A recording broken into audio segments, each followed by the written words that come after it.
السلام علیکم میرے غیرت مند بھائی اور بہنوں.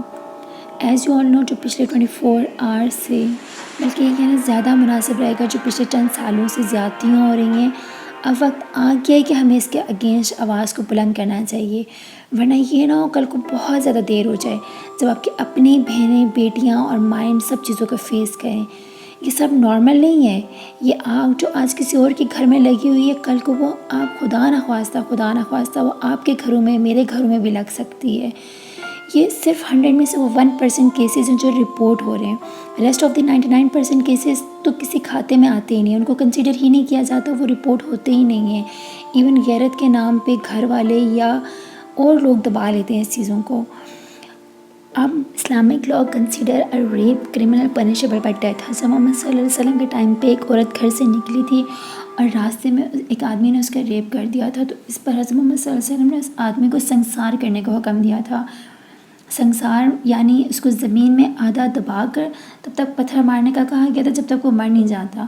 تو آج بہت ساری کنٹریز میں ریپ کے لیے موت کی سزا کی ڈیمانڈ کر رہے ہیں، لیکن اسلام میں آج سے 1400 سال پہلے اس کا لا پاس کر دیا گیا تھا. آج بہت سے لوگ موت کی سزا کو غلط بول رہے ہیں. کیا ان کا پوائنٹ آف ویو تب بھی یہی ہوتا کہ اگر ان کی اپنی مائیں، اپنی بہنیں، اپنی بیٹیاں اس جگہ پہ ہوتی تو کیا تب بھی ان کا پوائنٹ آف ویو یہ ہوتا؟ ذرا سوچیں اس جگہ پہ اپنی ماں، اپنی بہنوں اور اپنی بیٹیوں کو رکھ کے. کیا ظالم کو اللہ تعالیٰ مہلت تو ضرور دیتا ہے، لیکن کیا تم نے یہ سنا نہیں ہے کہ اس کی پکڑ بھی بہت شدید ہوتی ہے؟ Being a Muslim it's our responsibility to raise our voice against this violence. آپ صلی اللہ علیہ وسلم نے فرمایا تھا کہ تم میں سے جو شخص کسی برائی کو دیکھے تو اس کو ہاتھ سے روکے، اور اگر وہ ہاتھ سے نہیں روک سکتا تو وہ اس کو اپنی زبان سے روکے، اور اگر زبان سے بھی نہیں روک سکتا تو اپنے دل میں اس کو برا کرے. یہ ایمان کا سب سے کمزور ترین درجہ ہے. تو ہمیں چاہیے کہ ہم اس وائلنس کے اگینسٹ اپنی آواز کو تو کم سے کم بلند کر سکتے ہیں، اگر ہم اپنے ہاتھ سے نہیں روک سکتے ہے. وہ معاشرہ جہاں مظلوم یہ نہ بتا سکے کہ ظالم کون ہے. ٹو بی آنیسٹ اس سب میں آج کل کے ماؤں کی بھی غلطی ہے، ان کی پرورش کی بھی غلطی ہے.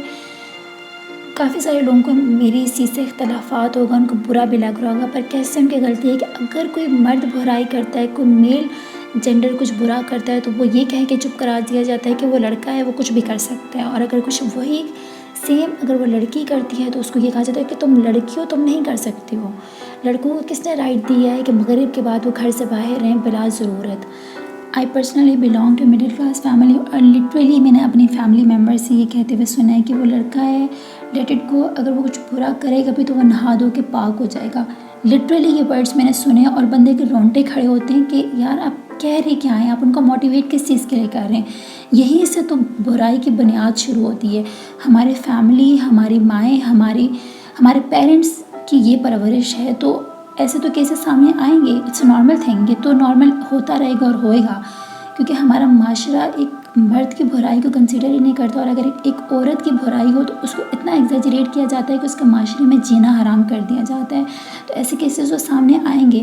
آج ہمیں اس چیز کے اگینسٹ اپنی آواز کو بلند کرنا ہوگا، ادروائز بہت دیر ہو جائے گی. سب سے پہلے تو میں آج کل کے ماؤں سے، آج کل کے پیرنٹس سے ہاتھ جوڑ کے ریکویسٹ کرتی ہوں کہ اپنے اولادوں کی اچھی پرورش کریں، ان کو اچھی تعلیم اور تربیت دیں، کیونکہ انسان کی پہلی تربیت جو ہوتی ہے نا وہ اس کی ماں کی گود سے ہوتی ہے، اس کی اپنی فیملی سے ہوتی ہے، اپنی سراؤنڈنگ سے وہ سیکھتا ہے. Then it comes to the responsibility of the government, laws, authorities ان کے پاس جاتی ہے. تو محمد علی صاحب اور MNA صاحب آپ نے تو کہہ دیتے کہ اگر دریا کے کنارے پہ اگر کوئی کتا بھی مر جاتا ہے تو اس کے رسپانسبل حکمران ہوں گے. تو مسٹر پرائم منسٹر صاحب اور MNA صاحب آپ لوگ کہاں پہ ہیں ابھی؟ کدھر سو رہے ہیں آپ لوگ کیوں نہیں اس ریپ کیس کے اگینسٹ آپ کوئی ایکشن لے رہے؟ کیوں نہیں کوئی لا پاس کر رہے؟ کیوں نہیں آپ اس طرح کی کوئی پنشمنٹ دے رہے جیسے اسلامک قانون کے اکارڈنگلی جو پنشمنٹس دی گئی؟ یا تو آپ اس کو ہینگ کریں سامنے کسی جگہ پہ ایسے پلیٹ فارم میں کہ جہاں ہر ایک کے لیے وہ عبرت کا نشان بنے، یا تو جیسے سنسار کرنے کا حکم دیا گیا اسلامک لا کے اکارڈنگلی تو آپ اس چیز کو فالو کریں. تو مسٹر پرائم منسٹر صاحب آپ رسپانسبل ہیں ہر ریپ کے لیے. ظلم سہنا بھی تو ظلم کی حمایت ٹھہرا، خاموشی بھی تو ہوئی پشت پناہی کی طرح. آخر ہم کب تک ظلم سہیں گے، کب تک ظلم کے خلاف آواز کو بلند نہیں کریں گے؟ اگر آج بھی ہمیں انصاف نہ ملا، آج بھی قانون پاس نہیں ہوا تو بہت دیر ہو جائے گی. آخر میں صرف اتنا کہنا چاہوں گی کہ اپنی گلیوں کی حفاظت خود کیجیے. پولیس سیاستدانوں کی حفاظت میں مصروف ہے. پولیس کو اور سیاستدانوں کو ہماری پرسنل لائف سے کوئی فرق نہیں پڑتا. جب تک ان کے اپنے گھروں میں کوئی چیز اس طرح کا واقعہ پیش نہیں آئے گا ان کو کوئی فرق نہیں پڑے گا. ہو گئی ظلم کے انتہا، اب طوفان آئے گا. مظلوم کو راستہ ملے گا، ظالم ڈوب جائے گا. We want justice.